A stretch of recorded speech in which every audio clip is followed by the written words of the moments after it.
There are about 5 things that I've identified that can help you increase your profitability just because you're getting the estimates right. And that's a great place to start.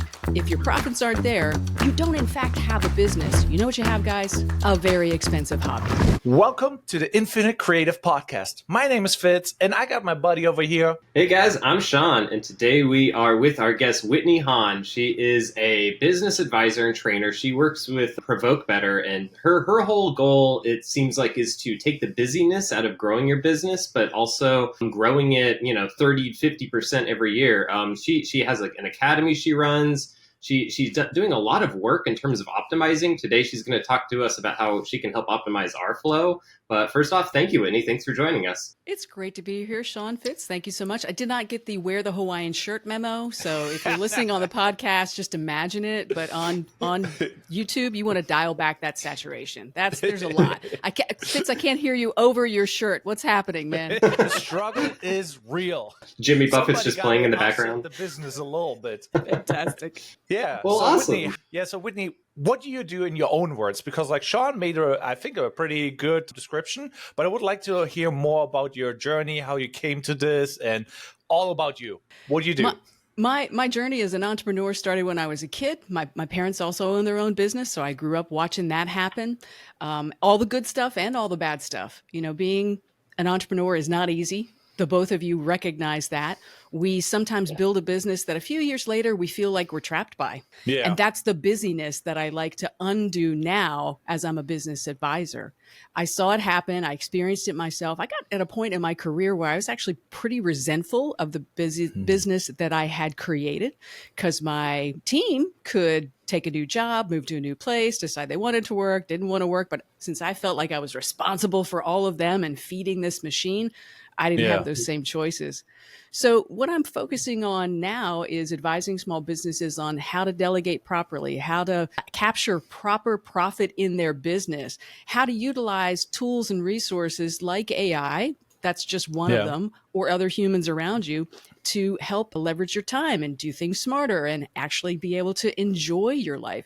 Because we get into business often to have more control of our time and our revenue, but for 63% of small business owners who don't make it to their 5-year anniversary, that's clearly not the truth that many of us live into. So I'm trying to bust all that up. 60% is a big number. I'm hearing that big number. Like, what are you like seeing as like the pitfalls in those businesses? Where's like what are the key friction points that basically prevent that? Well, for super small businesses, like 1 to 10 people, which a lot of creative firms are, the dev shops, the website shops, the video shops, they're often very small, maybe just a solopreneur. We don't know how to delegate and we don't know how to price right. Let's just start there. There are about 5 things that I've identified that can help you increase your profitability just because you're getting the estimates right. And that's a great place to start. If your profits aren't there, you don't in fact have a business. You know what you have, guys? A very expensive hobby. Yeah. And when my video marketing agency was new for about the first 3 years, I am certain that the only company actually making money off of my business was B&H Photo in New York. And I love those folks, but I didn't get in business to make them more money. I got in business to make me more money. So, let's just the honest truth, right? I'm opening the kimono here. But you can feel that in the truth in that, can't you? Yeah, and it's important to be honest. And it is like, it's really tough. Like when we are like freelancers or small businesses, we're just trying to, let's get paid. And it's like really a guessing game in the beginning. Like I didn't even know how we started out. And I was like doing free work. And then I'm like, I got paid my first $50 for a small YouTube video, and it was bad. And I'm just like, yeah. And then it got bigger and bigger. And then I met Sean. And Sean is like one of those people where he did it like, I met him and he already was like an established freelancer where he's like, okay, I'll make $7,000 a month, everything is cool, making, and I was like, whoa, me with at that point, what my high score was $400. And I was like, whoa, a half day work, $400, not counting the editing on the back end. What is like, okay, 2 weeks, editing for $400. The math ain't mathing. Yep. Math ain't mathing. It's a great phrase. Yeah, you're absolutely right. any entrepreneur in any industry, when you're brand new to it and you don't have a plan, you just hustle and you'll take just about any work that you can get. I mean, I started the video marketing agency the year before youtube.com was registered as a domain name. So that's in the Wayback Machine, my friends. And that changed everything, right? We went from trying to do enormous broadcast cameras and everything we thought about was going to be for television to, hey, we can now do online videos 20 years ago, almost exactly. And how does that change how businesses market their companies or show their products or demo their services? How does that change how consumers look for information, how they search for providers of products and services? And so it like completely upended everything. And I, like many small business owners, was hustling for pretty much whatever would pay the bills, right? Whoever's going to hand me $400 or $800 or $1,200, I'm going to go for. So I'm not proud of it. But at one point in my career, I video recorded a funeral service because that's what needed to be done. And they were willing to pay me. Yeah. One time I did that and I went, oh, Whitney, you got to change this. You got to come up with a better way to position yourself and get really good at a craft that's going to pay you consistently. Well, it's really interesting. I love how we've all had that point as a creative where we love the thing we do, right? So I'm guessing you got some love out of doing the video. There was something that drove you that you felt like, oh, this is really cool. But then there is that moment where you're like, wait a minute, like this isn't what I actually wanted to do, right? Like I fell in love with the thing. I had a vision in my head and it wasn't recording funerals. And I've had that moment a few times as well where I'm like, wait, you didn't go to art school and go down this entire path to end up selling insurance or being like a designer for something you don't agree with or, you know, so it's interesting. Yeah, you have to have that moment, right? And it sounds like that funeral was that big moment where you kind of did like a 180 and was like, wait, what am I doing? I need to change. Something needs to change. So when that moment happened, I guess, how did you make the jump from video to optimizing people's businesses? How did that jump happen? It's a great question, Sean. And first of all, I totally agree with the fact that many of us do get that awakening moment. And so knowing what to do next is important. For me, I had to really think about what my true strengths in the business were. And actually being the creative person behind the keyboard or behind the lens was not what I was best at. I had people on my team, thankfully, that were way better at it than I did, that knew what the new products from Sony and Panasonic were and what the f-stop needed to be to match the ISO. Like that's just where they geeked out.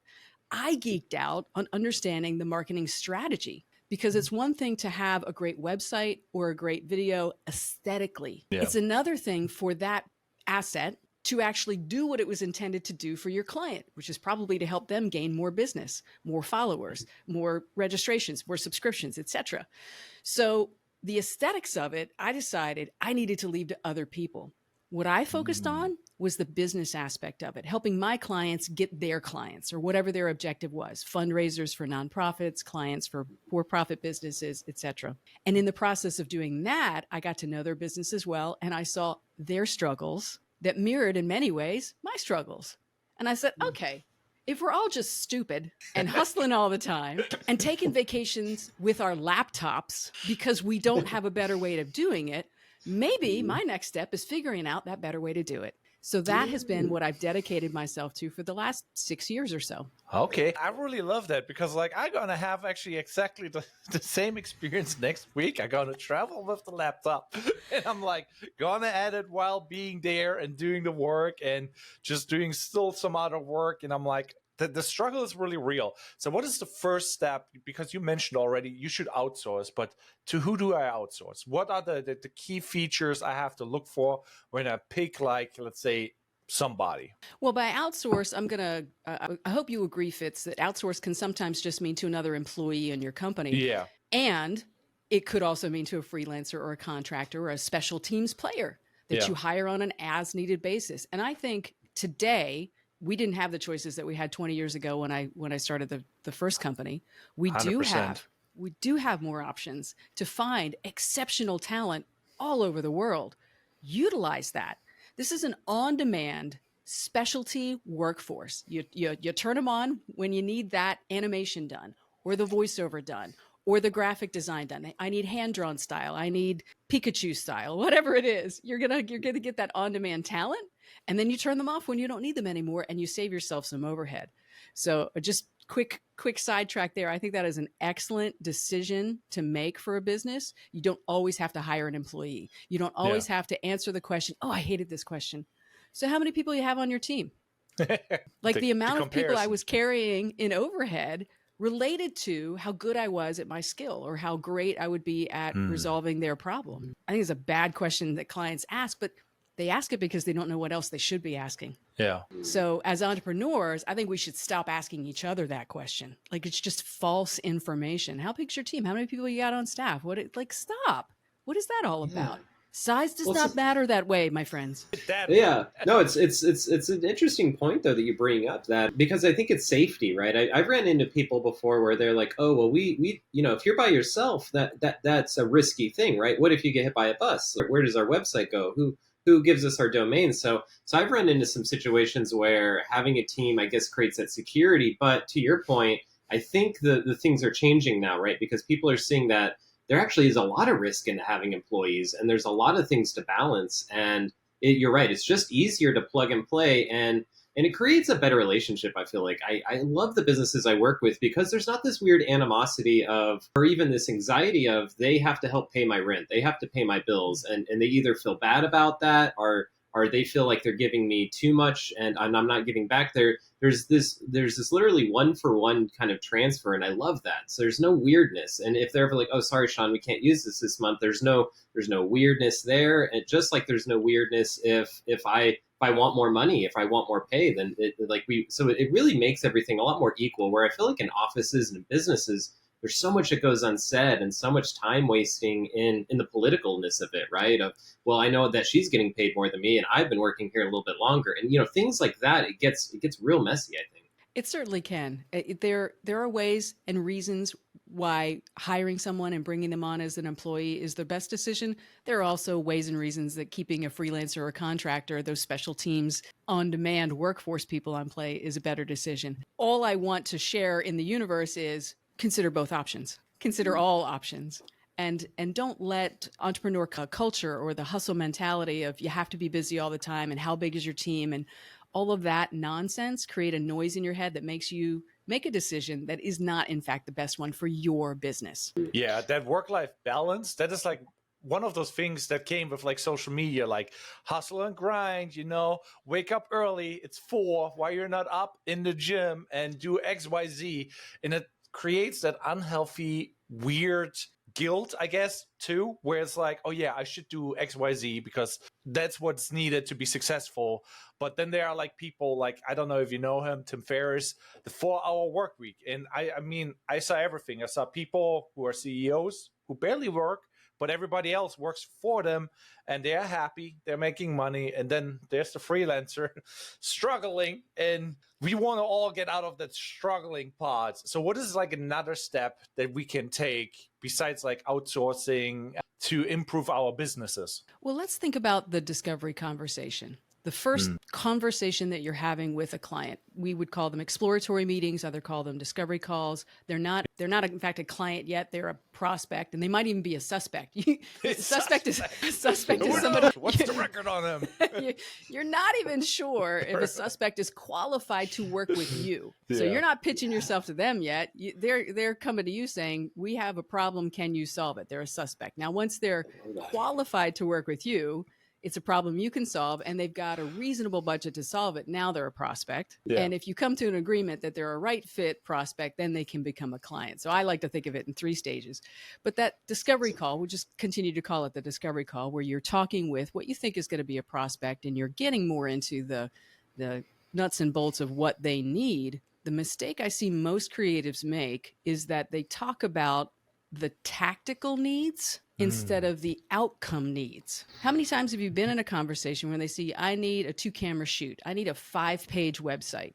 Yeah. And you go, and you're in like order taker mode because you might still be hustling and rent's due and payroll's coming up and you got to pay the bills. And I understand all of that. But if you're always looking at bidding on the ingredients instead of the finished meal, you will never capture the profit you deserve. I like that. So what you do is you change the conversation from inputs or tactical needs to outcomes. Why do you want a 2-camera shoot? What's the 5-page website for?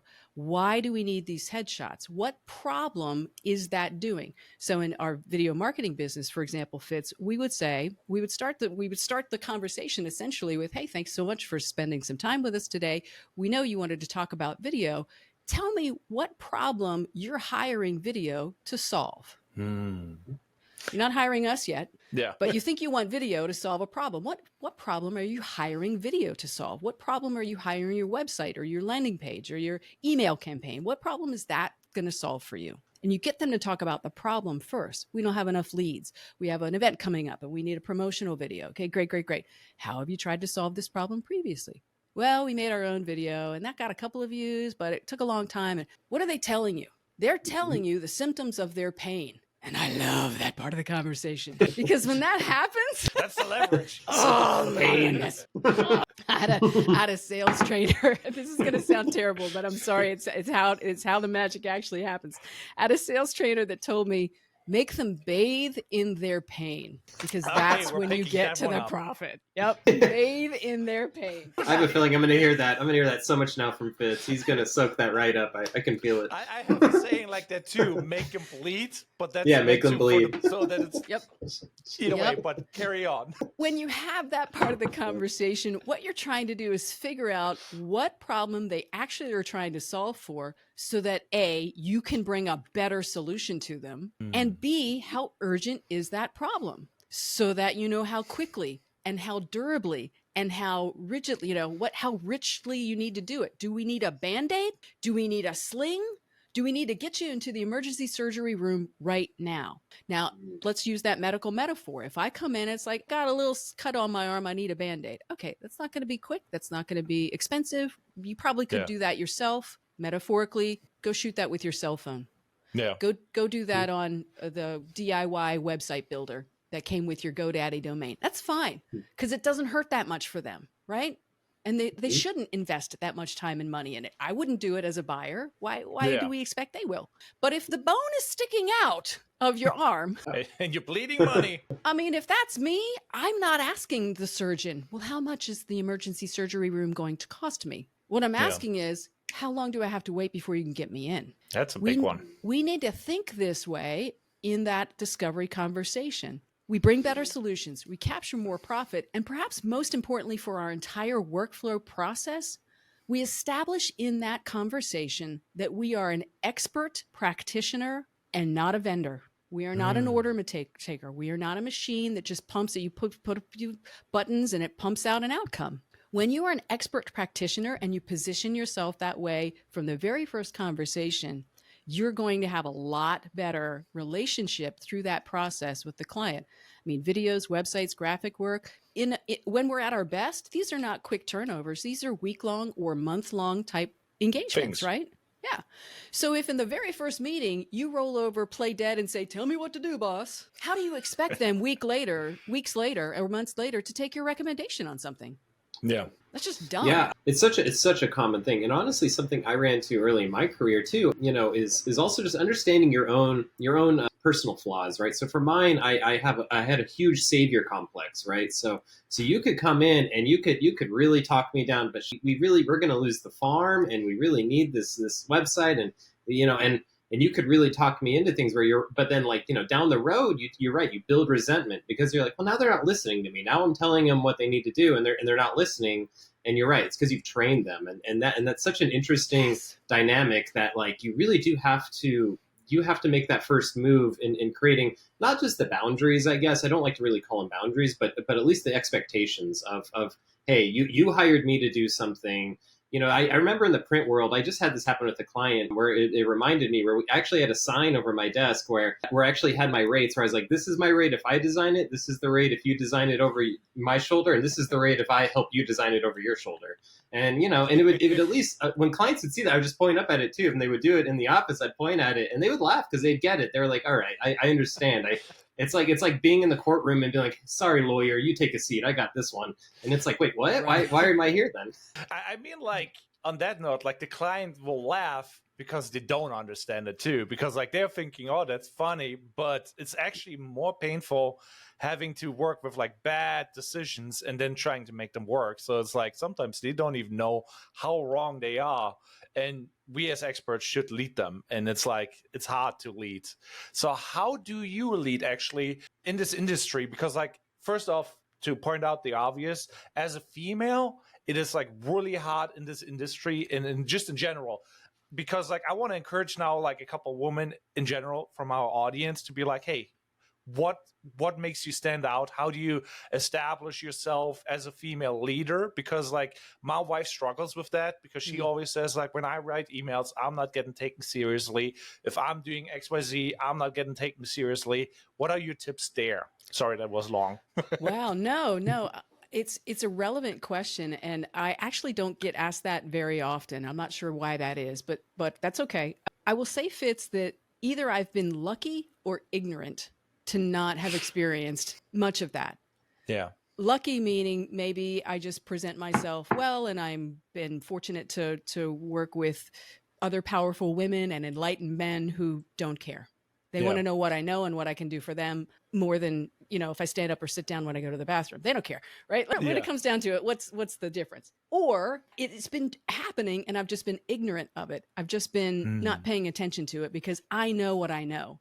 I know what I'm good at. I know what I'm capable of. And I have enough emotional intelligence that if I'm outside of my lane and I'm in a place where I don't know, I say, I don't know. I'm going to talk to one of my specialists. I'll find someone for you. I will look into that and I'll get back to you. And that helps me maintain a lot of credibility. So I just maybe enough bullheaded to sidestep it, go around it, or not see it. And I just keep going, which is not much advice for other people. But I think it just comes down to knowing where you're credible and being confident in your own credibility. If we can't admit where we don't know something, or where we might be wrong, or where we made a mistake, or if we get new information and just refuse to reconsider it, no, my first answer is always the right answer. Even when it's not anymore, it's like, it's okay to say, well, let me reconsider that. All right, I like your idea. Let's go with that. I always in meetings then and now will tell the clients and my team, however that configuration is made, I don't really care where the right ideas come from. I just want to get to the right ideas. If they're mine, fantastic. That's my role and responsibility. But if they're not, I'm going to take Sean's. I'm going to take Fitz's. I'm going to take whoever's. Yeah. So it can come from any side of the table. Lean into your own zone of genius and be confident in that. So cool. Well, it sounds like you've done a good job of kind of catering the people that are around you, right? So no one's ever really, you've never had these kind of struggles just because the people around you trust you. And I say trust almost every episode, I feel like, but it always comes to that trust thing, right? Like if they trust you, that there's a reason you're there and you're sitting at that table for a reason, you're allowed to say, I don't know. You're allowed to be in that world where, it's the people that are like, I know, I got it. I have the answer. Here's the wrong answer. It just has this desperation, and usually those people are desperate to have people around them. So then there's been so many teams where I know for you probably have this as well, Whitney, where there's some teams you walk into where you feel like everyone trusts each other. You actually see like those kind of interactions. Then there's some teams you walk in and it's a bunch of people that are kind of either at each other's throats for their jobs, or there's just really isn't this feeling of trust in the room. Like some people are scared to talk, some people are scared to give ideas. So when you get into a situation like that, when you get into a room where the team you can see is dysfunctional, the left hand's not talking to the right hand, things like that, what are some things that you bring up really early in that conversation with those teams? What do you kind of think? That's a great question, Sean. First of all, I try to avoid those teams as much as possible. And the discovery process is part of that. So again, you're vetting them as much as they're vetting you. And I will say in a discovery call, hey, if there's anything that doesn't feel right to me, that I don't think for some reason or another, I can't just knock it out of the park for you, I'm going to call a timeout. And I hope I don't hurt your feelings if I tell you that we're not the right fit. So no promises. We're going to have this conversation, but by the end, I might have called a timeout.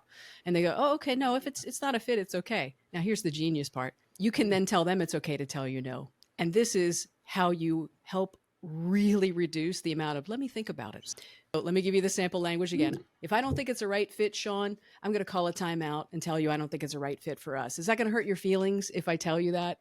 Role play with me, Sean. Go ahead. Yeah, no, not at all. No. Great. Sean, I really appreciate that. And if at any point during our conversation about what we can do for you, how long it's going to take, how much it's going to cost, you don't feel that we're a right fit for you, would you do me the courtesy of doing the same and calling a timeout and telling me no? Yeah. All right. Yeah, definitely. I've just given you permission to tell me no. So now 45 minutes from now, at the end of our conversation, when I say, so Sean, what do you think? I think we can do a great job for you. We talked about the timeline. We talked about the budget. What are you thinking? I've given you permission to tell me no. So if you don't feel, you can tell me no in the room. I've set that expectation and you agreed to it. So we've established in the discovery that psychological safety. That's just one of the many ways that a proper discovery call helps you later in the engagement as well. And to get back to your question, if I feel there's dysfunction, if I'm talking to a team of decision makers and they're not talking with each other, they're not engaging in good questions, they're not listening well, I can smell the crazy coming now. And I will call a timeout. I'm just like having so many memories popping up from clients. Where I know. Like, Whitney, where were you? Where were you in my life? You should put a trigger warning on this podcast episode. I'm sorry, guys. It's okay. It's a safe place. Give me a hug. It's all right. But you know it, right? You can, and the more you do it, the earlier you can smell the crazy coming. Like, trust that instinct. Call a timeout and tell them, I'm going to withdraw from consideration for this project. I just don't think it's a right fit. That's totally polite language. That's absolutely appropriate language. I'm going to withdraw from consideration. Thank you so much for coming to us. And if you can give a referral, go ahead. And I love to send the crazy ones to my competitors. Oh, I like that one. That's a pro move right there. Yeah, that is a pro move. With that being said, though, like I said, that was a pro move, and this is already like another pro move, because like if you're already selecting your clients, that means like you already have enough money to like, okay, let's send them to the competitors so that they can deal with this mess. That's like, so you're already in a good position. But how do you find like, or how do you get into that position in the beginning when you're kind of struggling? When you're starting out and you don't have the luxury of like sending them to the competitor and you're just like, I should take that and this will be painful. What are tips for this situation? Every pain point is a learning experience. So always look for the learning opportunity in there. I'll say that. Sometimes you take a project that doesn't pay great because you want that new piece in your portfolio, or you think that this person is going to be a good referral source or something like that. But really, if you're routinely getting poor fit clients coming to you with what is just not a great project, it usually is because you haven't positioned yourself well. You haven't defined a niche, and you haven't let your market know what you're known for. In an ideal situation, creatives want to be the choice to solve a particular problem instead of a choice among many. Let's go back to my broken arm with the bone sticking out. Do I want the brand new resident who really hasn't done many of these? Or do I want the surgeon who's done a lot of them and is known for that? If I need a facelift, do I want, I'm just going to go to the discount broker down the street? Or do I ask around and I say, who do you know who's great at facelifts? Yeah. And I'll get some recommendations. That's because that provider has let the marketplace know this is what I want to be known for. So great exercise to do is to look through your client list. If you've been in business any period of time, you could do it over the last 2 years, for example. That should be a good representation of the sort of projects that you've been working on. Make a list of all of your clients. This is a great exercise. It'll take you maybe a half an hour. Okay, best half hour you're going to spend today. Make a list of all of your clients and some key pieces of that project. How big was it? How long did it take? What problem was that project solving? Did you have access to the CEO of the company, or are you working with a marketing director? Was that good or bad? Did they pay on time? What industry were they in? And then you look for patterns in that over the last 2 years. Make sure you're only listing the ones that are profitable and that you'd want to work with again, right? If you got into it and you're like, I would never want to be known for that thing because that was just a troublesome project from start to finish. Or this industry might be heavily regulated. Approvals take forever because they have to go through legal and compliance. I just don't want to. Mark that industry off your list, right? But when you look for the patterns, what you should be left with is, wow, I never did this. I never did this analysis before, but now it just pops right out to you. So one of the video production companies that I advise, for example, did this exercise and realized that some of their best projects with great clients that paid on time, that gave them the decent profit margin that they needed, and came back to them for repeat business, were manufacturers that needed to recruit. Interesting. Guess what their very next page on their website was? It was all about how to help manufacturers recruit. Yeah. Because after you recruit a wonderful workforce, then you need to train them. You need to retain them. Video was great for all of those things. So in that one analysis and that one decision, they were able to say, this is what we want to be known for. And they had tons of manufacturers in their area. So they had a great market pool to go to. So they became the company, the video production company that was known for, we do recruitment videos for manufacturers. We do better than anybody else. We understand how to be on your manufacturing floor to get great footage and not be a safety hazard. We understand the protocols, editing, how to use it for social media, how to put it on your website, what you need for your onboarding video, your welcome to the company video, on down the line, could step it right down the line. Yeah. They also do marketing videos. So being known for one thing does not exclude you from taking other business any more than going to the steakhouse doesn't mean you can probably also get fish or chicken. But what they're known for are steaks the size of a baby's arm, right? And that's why you go there. So that's what you want to do. Be really intentional about the niche or the position. What do you want to be known for in the marketplace? And that's going to greatly reduce the number of conversations that you have. Yeah, that was another pro move right there. Now I feel like kind of like a little bit disappointed because I did that list. I did the client list and I only checked like, where do I got the referral from? How did I got that client? And all the things you just mentioned, I'm like, let's go back to it. I know what Fitz is going to be doing later today. I hope you do it later today. Yeah.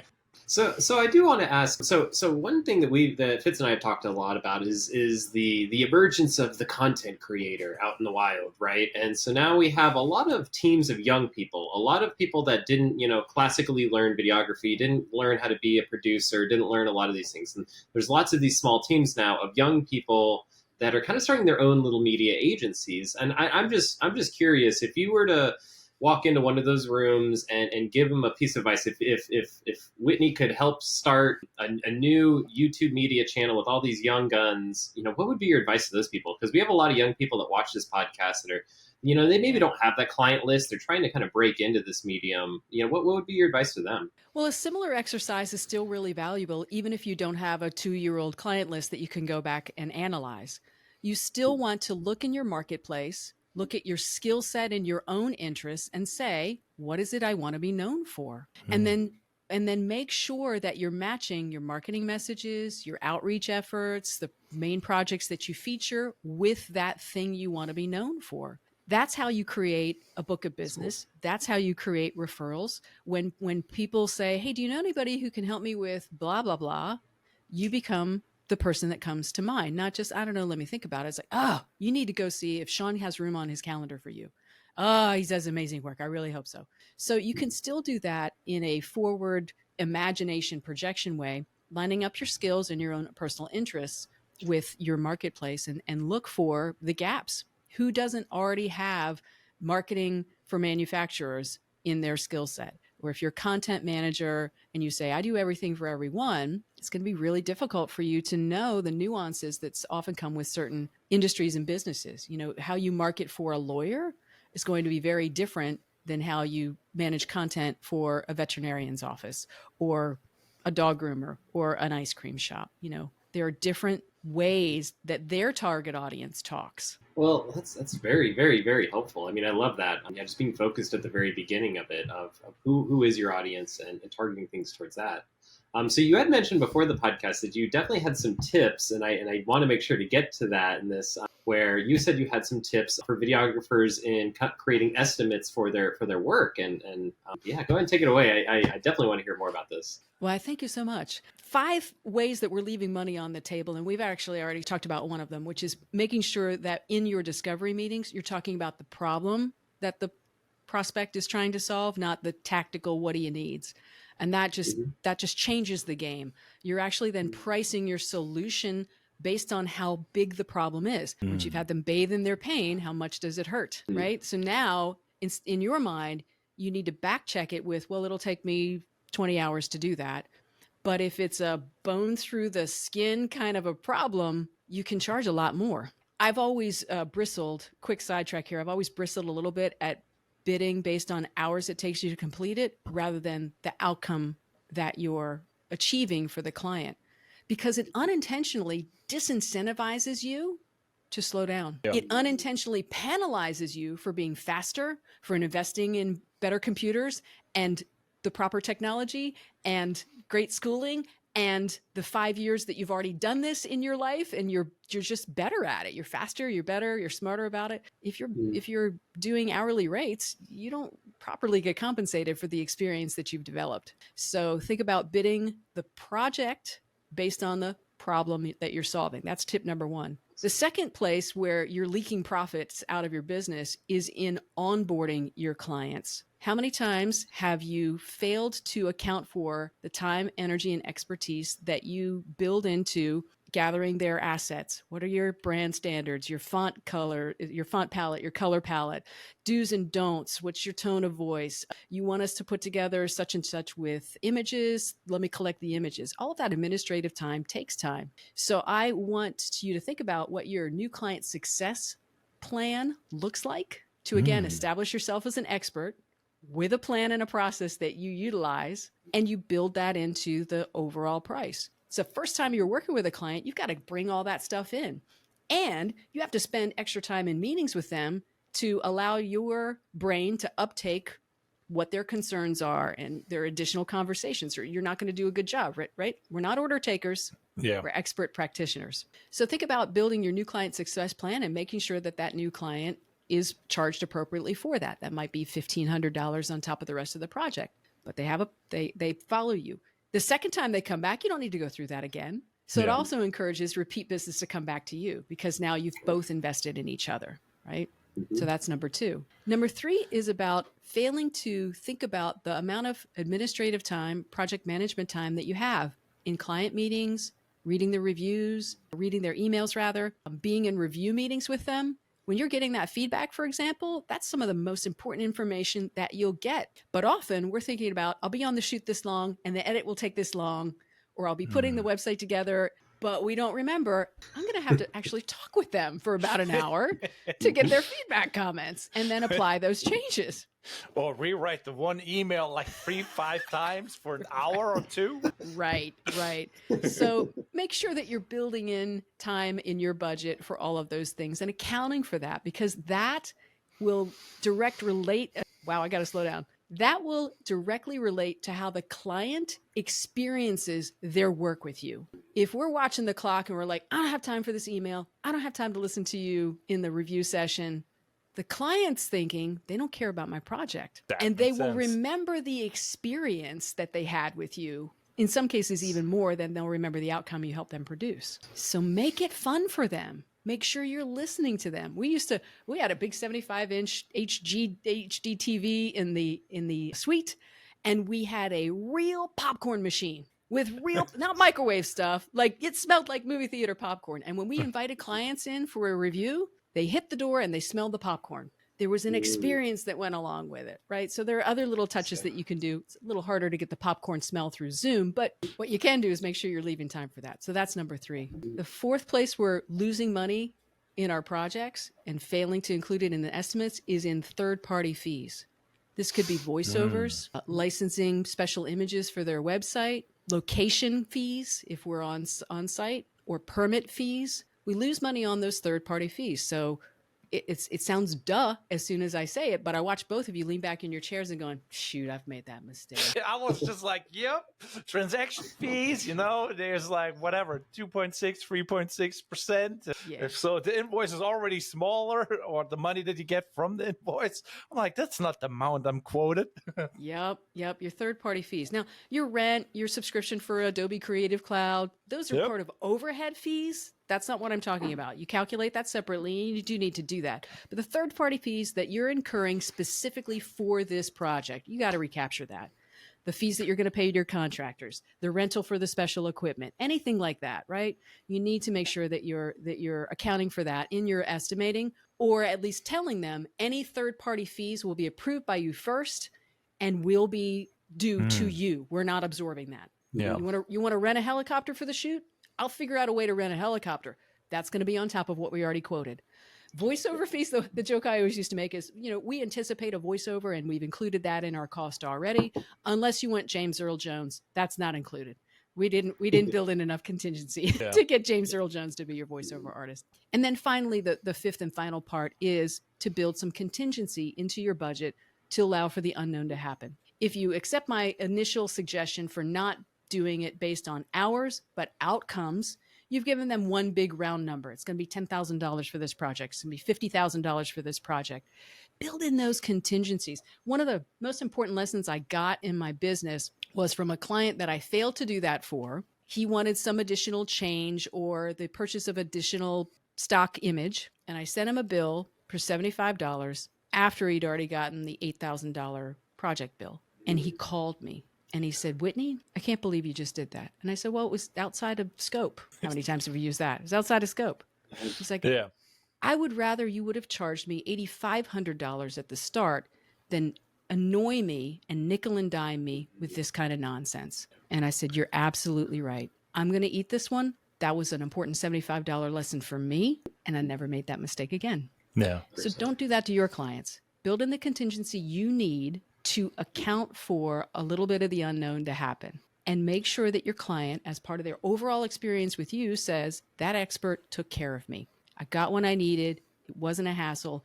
And they didn't force me to make all these little additional purchase decisions along the way because they failed to see this project all the way through in a way that I couldn't. That's what the money's for. That's what you're getting hired for. So make good on that. I mean, that alone is like another pro move again. And I'm just like, whoa, I already learned like a lot more and just realized we're messing up. And I'm just like, damn, you really know your stuff. I like seeing that.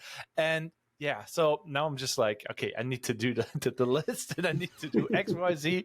Man, where can people actually find you, like on social media? Because we have not really talked about that. And I think like I'm getting like a little shout out there so that they can find you and get the help. And what do you offer actually as services?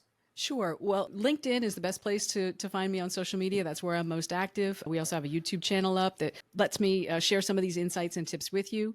And for listeners of your podcast, I'm going to set up a special page on my website at ProvokeBetter.com /infinite. And I will actually put the checklist that I talked about today, the 5 ways you can estimate with confidence and capture more profit. I'm going to put that on that page for you, along with some of the other information about webinars and academies that I run that help people capture the profit in their business, get rid of their busyness, and really engineer a business that supports them instead of depletes them. That's ProvokeBetter.com /infinite. I like that. We'll definitely have that in the descriptions. So definitely look below. Click that if you're watching this video. It'll be below for sure. Yeah. So what are the service? So it's like consulting that you do mainly, or is it like the academy is now like a tool that you built that automates that? I'm just like kind of curious about all the services that you provide. Sure. I prefer the term advisor to consultant because that is what I do. I'm just opinionated enough to not pussyfoot around and say, well, what do you think you should do? I'm like, dude, get in there, do your list. Come on. We don't have time for that nonsense. And so I'm advisor. I host workshops that focus on single aspects of your business, like selecting your niche and understanding how to tune your marketing message to attract that niche. That might be one module. A different one might be understanding cash flow management and knowing how to use a good cash flow dashboard as a predictive device to help you, to help you make better decisions. The Academy then is all of those modules instead of a la carte. It's a 5 months to 6 month experience, depends on the time of year we launch it. And it takes you soup to nuts all the way through building a business that is actually going to support you. Everything you need to know about marketing, sales, the discovery process, nailing that discovery call, streamlining your operations and building a system that is repeatable so that if you choose to, you can delegate it, you can outsource it.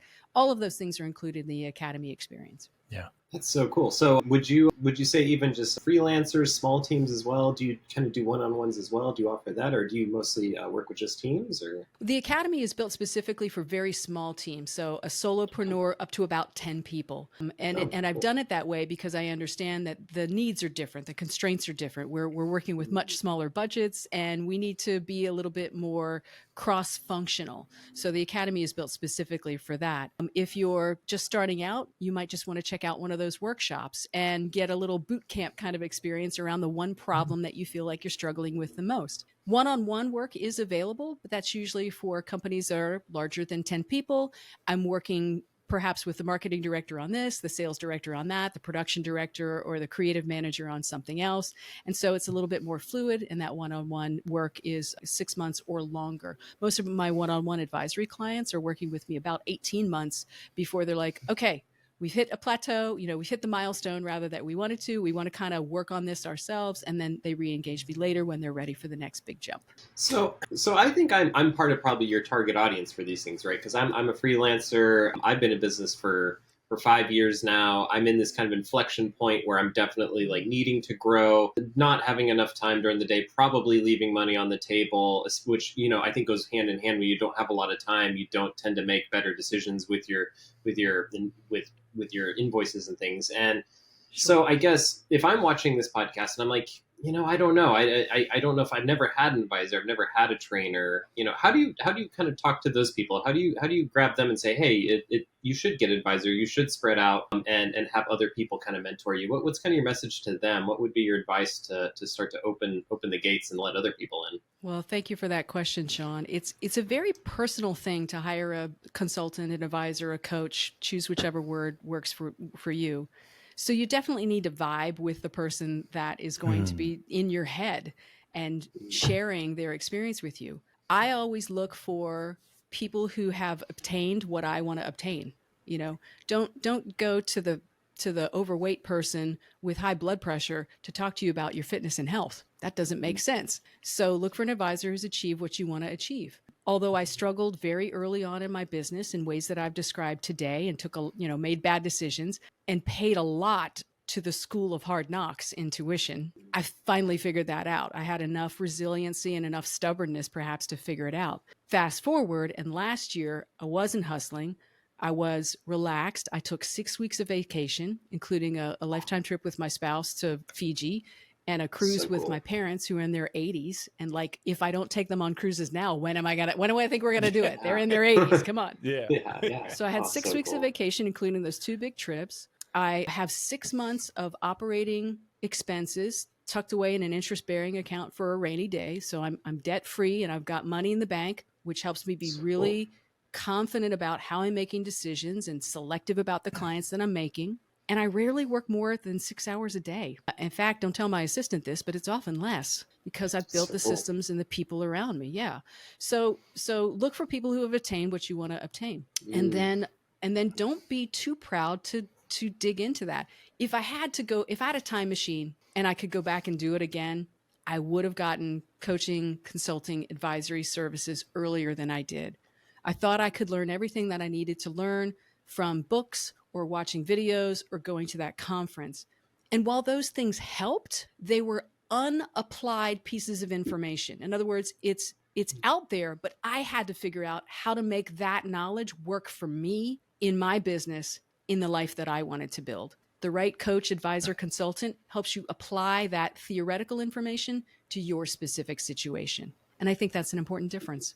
I think that's very, very powerful because like most people, especially nowadays, they see on social media, there's so many coaches, so many like, hey, I done it all, and there's like kind of like, let's say like a stereotype and everybody's like, oh yeah, they're all fake, they're all bad. And I'm like, some of them are and some of them are not. And I'm like, I always refer to the guitar teacher. When you hire somebody to teach you something, you actually do it. And the more you pay, the more you're forced to do it as well. So it's like a good motivation to actually pay for good, coaching, and then you're actually doing it. And like you can get faster, better, because like you said, like the self-taught learning, that was like my biggest mistake too, where I'm like, okay, I gotta just YouTube this and I gotta, teach myself. And like, now I'm like, way behind, and other people, they just did that in 1 year, and I took 2 or 3 years, and I'm like beating myself up. And that's like one of those lessons where I'm like, yeah, I completely agree with that.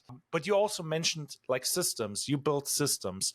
What are like some systems that you build to have more time, besides like obviously having more profit? Because like I'm like right now in the phase where I'm like, I need to build more systems, for example, getting new clients and all the above. And obviously that's very deep. I would just like learn to more about systems that I maybe have not thought about. Well, let's take a really common system within video production. You and I are Yeah. both familiar with that. Lots of creative services should have systems, but don't. And you realize as you think about it, I kind of make it up every single time I do this. Like, why do you Yeah. do that? The surgeon has a very specific process and a system. Why don't Yeah. we? If we're experts, we should do that. So it's very common for me to talk with video agencies, for example, small agencies, and say, show me your workflow. From the moment a client is signed, what happens? Who's responsible for it? How long does that typically take? What are the handoffs like? Where do you have client reviews? And they're like, well, it depends. I'm like, yeah, it depends. I get that. I was in the business for 17 years. I know it depends. But what's true for most projects most of the time? Okay. And they'd never documented it. And they'd been in business at that point 11 years. Same 5 people pretty much the entire time.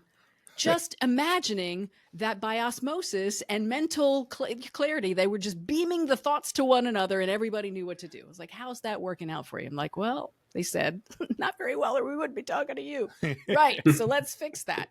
So I had them just whiteboard, well, what's the process from the time you have the contract signed to the time you deliver the final work to the client? What is it? Okay. In broad terms, we know that there's pre-production, production, and post-production for video.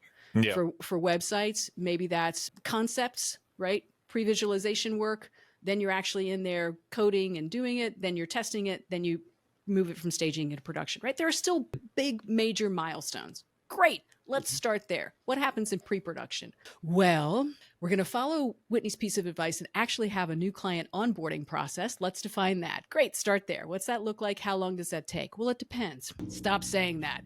What's going to be true for most clients most of the time? Should it take 5 years? Well, no, that's ridiculous. Great. Then there is a standard we want to benchmark it against. Okay, what's that? It's your business. You get to define what this is.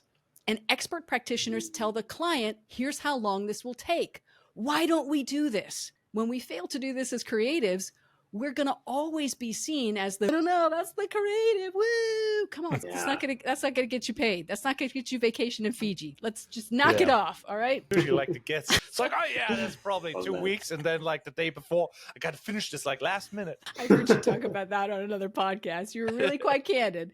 That's okay. That's as long as you get it done, we don't have to let them know. They're not listening to this podcast. Procrastination.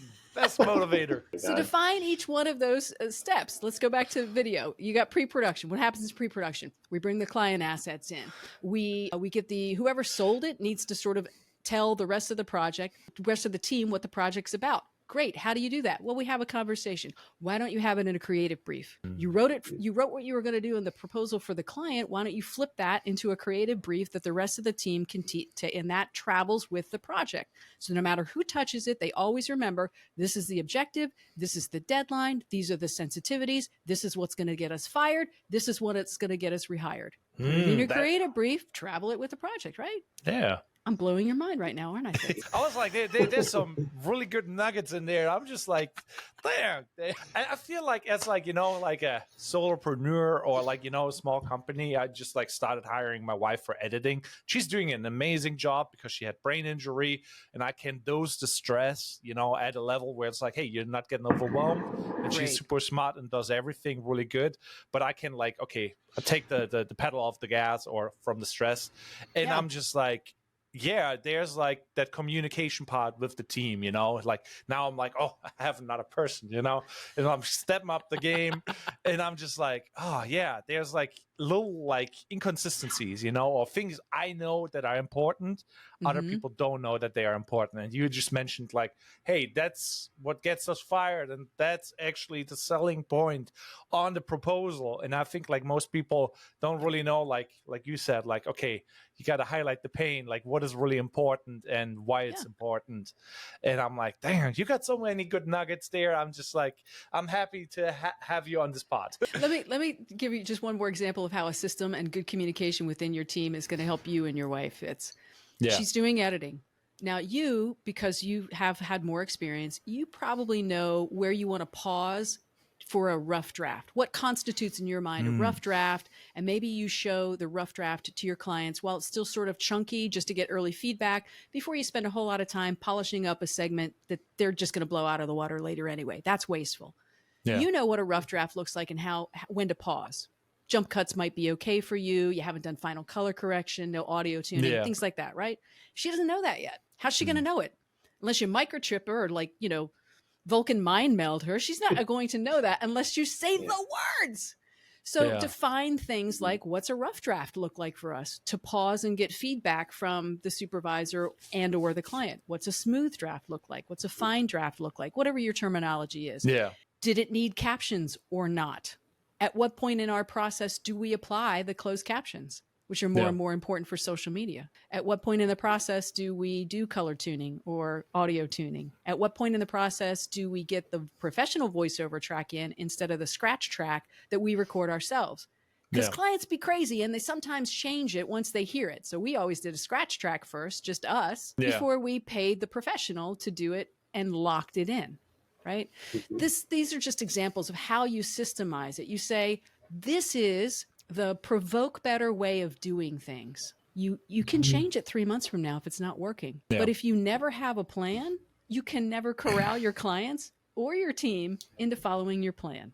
So captain that ship, man. Tell them this is the ProvokeBetter way of doing things. This is our system, and we're going to follow this system until we have reason to change it. Yeah. So many good nuggets in there. Yeah, so many good things. Yeah, but with that being said, like I kind of want to throw out one thing because you said like voiceovers a couple times, and we kind of experimented now with voiceovers, and usually you had to hire somebody, and this kind of leads now into the future. Right. And I think like the future is scary, but I'm still positive about it. But there's a website called 11 Labs, and you can just write out scripts, and you will get a voiceover for like $2 if it's like for 10,000 words or something like that. And it's just like, I'm using it a lot on some of my clients now because the voiceovers are actually really organic and good, and the clients love it. And I'm just like, they don't know that I'm using 11 Labs, and they could do too. But yeah, just one of those nuggets that I want to throw out there for the audience. Like if you want to do voiceovers, 11 Labs.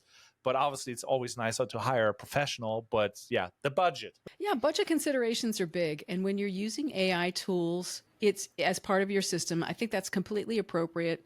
I would reconsider whether or not you tell the client that you're incorporating AI. Certain industries are very particular about that. Even though it's a script that's going to be for public use, they may get twitchy for some reason that you can't anticipate about the fact that you uploaded their script into an AI machine or something like that. So I just advocate for being a little bit more transparent. And that's something that you can bake into your contract to say, here's how we're going to handle third-party fees. Here's how we're handling travel. You acknowledge that the agency may use AI tools as part of our budget constraining systems. Just make sure that you do disclose it. I would really think strongly about that. I think it's in the best interest of your credibility with the client if the question and like with that being said though, there's like so many tools, and we talked a lot about that, like with AI, and it seems like one person can do more and more jobs, and it's like we're all thinking like, oh yeah, I have no Photoshop and it's really easy, or Canva, and it's like, I can do everything, and it's just like turning into like I can do everything and I'm now an expert in everything, but technically you're basically become a master of none. How do you feel like about this trend of like people doing everything and basically missing out on everything kind of in a way too? Because like, it's a weird trend where everybody does everything on the iPhone, and the professionals are like, no, you should hire me. Told you. I think it goes back to understanding and selecting and marketing about what you want to be known for, because AI is a wonderful tool. And it will replace some people, particularly people who don't also understand how to use AI. But at the moment, I think the subject matter experts will always rise to the top. Yeah. You will always need that specialist. You will need, I think, not that thin, broad set of skills where you can kind of do most things fairly well. You want to go deep and do a few things exceptionally well. And I think that's how you will insulate yourself against the noise that's eating away that is AI. The subject matter experts who know a few things exceptionally well will always be in high demand. Yeah.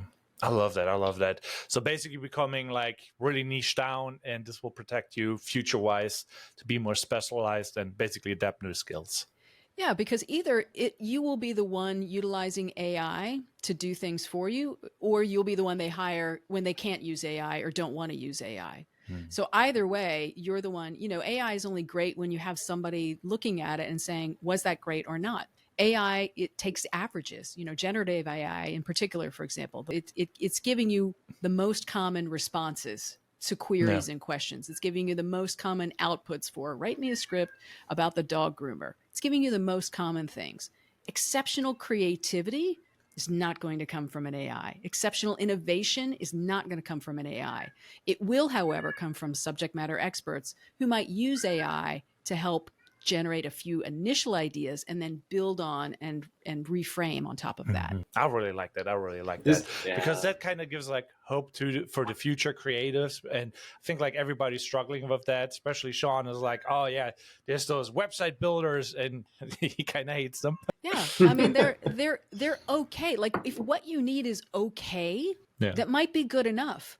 I have some family members who are wine aficionados. A $200 bottle of wine for them is like no problem whatsoever. And they have experienced enough wines that they really value a good bottle of wine. For me, if I spend more than $30, I stop tasting the difference. It's just not where my palate has been developed, right? So a $200 bottle of wine is wasted on me. I'm okay with a $30 bottle. I feel I'm fancy. Whitney's so fancy tonight. She got a bottle with a cork, not a cap. By me, it's the second class of anything. It's like, oh, yep. And our clients, I think, might be the same way when it comes to AI. For some of them, they're not going to tell the difference between an AI generated voiceover and an organic, rich, nuanced voiceover. They might not tell the difference between a website that does a certain something or looks a certain way because it was cheap and AI did something, and something that is no. You told me your specific problem was this, your specific objectives are that, and we built it in this specific way because AI at the moment doesn't have that context. And AI is not going to give them the same client experience, the I'm taking care of you, I've got this experience that great expert practitioners are going to give them. Right. This is a call. We all have to get better. Yeah. Oh yeah, 100%. Well, and I think the thing that I've talked with a lot of clients about is the AI really limits control for the client and for the contractor, right? Where it's like it spit this thing out, we got to run with this, or I can put it back in the engine and it'll spit something new out. There's no control, and so clients see that too, where they're like, oh, I want you to move that a little bit to the left. It's like, well, you can't because AI created it, so you can't just like So it's a lot of, so I think a lot of clients I run into, they are like, no, I don't want to lose that control. I don't want to lose that customization. I like that I could tell you to do literally anything and you can do anything. Where with AI, it's weird. There's these walls. And so very interesting. And I totally agree with you. You want to be transparent. So for any of our listeners out there, if you're using AI in your work, and you definitely want to let people know that you're using AI in the work, I would say, because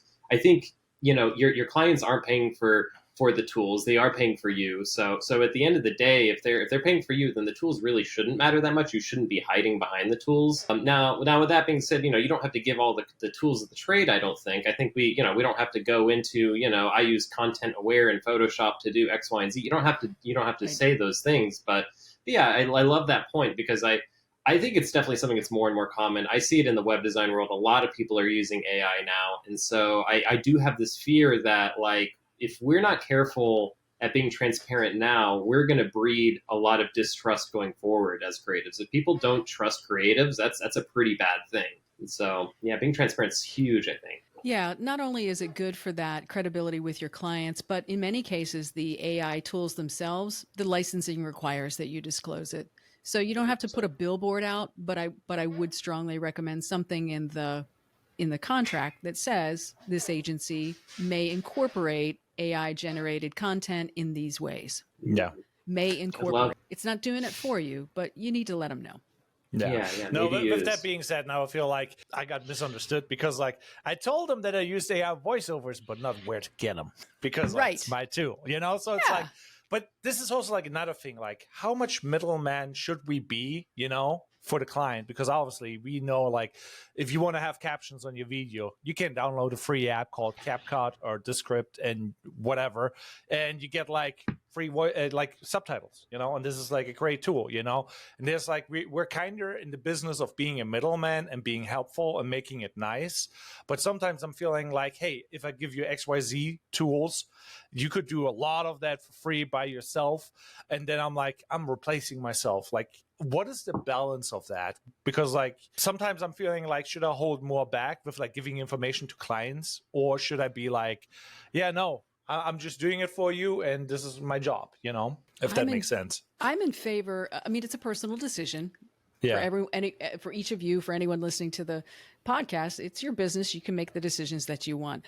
However, I would strongly consider adopting a position of an expert practitioner, which says, I've got this. A boss that I had early in my career before I started my own company said to me at one point in time, we were not having the best conversation. It was all my fault. I'll just say that. And he got really quiet. And he said, Whitney, if I have to do your job for you, one of us isn't necessary. And so if your clients can do your job for you, one of you isn't necessary. The fact that you have access to various tools, that you even know these tools exist, and that you know how to bend the tools to your will for the benefit of the client's need, that's your job. Yeah. We had a rule at my video agency where anyone on my team could never say to a client when they requested, I want to change this title, can we animate this, whatever. Oh yeah, that'll be easy. Yeah. Said you're never allowed to say it's easy. Do you know why it's easy? Because you have a quad speed $12,000 computer, because you went to school for 4 years to learn animation, because we invested in this, because you worked here for 3 years, because you have 10,000 hours in it. You want to tell me why it's easy? Because when they hear, oh yeah, that's easy, what do they hear? Yeah. They hear, cheap. Well, this should be inexpensive. Right. Yeah. Right. Why am I paying so much for this if it's easy? It's easy for you if you're an expert practitioner and you've gotten that deep experience. You've gotten that knowledge. It's like second nature to you. You don't even have to think about where the focus knob is or the short commands on your keyboard. That's why it's easy for you. That doesn't mean it doesn't have value to them. Oh yeah. And that's kind of like a thing. Oh, sorry. Oh no. Well, I was just going to say that, like, you know, a lot of the times I compare it to buying a guitar, right? You can go to Walmart, you can buy a $99 guitar. That doesn't mean you're going to be a rock star. That's why I kind of tell people is like, yeah, you could use these tools. Sure, you could get Creative Cloud. Sure, you could get onto WordPress and take some tutorials like anyone can, right? No one's stopping you from buying a guitar or buying a skateboard and becoming the next Tony Hawk. But you're not Tony Hawk. You're not, you know, you're not David Lee Roth. Like you have to build up to that point. So I think when I tell people that thing, when they're like, oh, what's a tool? I want to get in this. I want to fiddle around. I'm like, you can, like, it's a democratic world we live in, but you're going to have to learn. You're going to have to struggle. And the sad part is I tell people is when you put it up on the refrigerator and you're really proud of it, just know you're not going to accept my feedback as well, right? Once you go through and you make your own website and you go through all the trials and tribulations of that and you show it to me like, Sean, what do you think? Look, like I did it. Like, I'm going to break it down like a professional would. So I kind of tell them that too, of like, so when you come back and you've done the thing, I'm going to treat you as an equal, which means I'm going to eviscerate the heck out of it probably. I'm not going to say, oh, good job, you did great, bud. Oh, look at that. Oh, like a pretty little drawing you have right there. Like, no, I'm going to be like, this is crap, and it doesn't solve your business solutions. Hopefully, I'll say it's great, but that hasn't happened yet. That's never happened where I've given the tools to someone and they've so a lot of the times when clients hear that, they're like, oh yeah, I could buy a skateboard, I could buy a guitar, I could build my own fence today, but it's like, you don't though, right? There's a reason you don't. Right. I mean, I have a great answer, Sean. Yeah, I see that actually in the video world happening now more and more. It's like people doing content on their iPhone, and it is very relatable because it's filmed on an iPhone versus like a professional camera. So it's like, it's a big struggle. Like if it's a professional camera, that's why I'm like, oh, looks like an ad. Let's swipe instantly, because there's a team behind it. They were trying to sell me a car. It looks cinematic. It is like, the bee's knees. I instantly know there's production value behind it. It's selling and people are swiping. So I kind of like recommend sometimes to clients, hey, you can do that on your phone. And then it's like, it's easy to put the captions on it. But like the directing, where it's like the part where it's like what you should talk about, what is relatable, what is your niche, all the important stuff is like what you say, how you say it, and building like, they think like they know it all and they can do it themselves. And it's like, how do you communicate to a client? Like, yes, you can do XYZ yourself, but you should, actually trust somebody else with like, they have that skill to get those results. And they might think like they're a great cook, and then they try cooking and they taste it and it tastes good in their head, but somebody else tries it and it's like, oh, there's a critique. But they live in that delusional world, and it's really hard to like, you kind of want to prevent them from going into it. But how do you do that? Because like as soon as we cook ourselves, we think it's the greatest. And I think that is a struggle where I'm like, how do you communicate to the client like, hey, there's still a reason for a professional? Let's go back to our discovery conversation. I gotcha.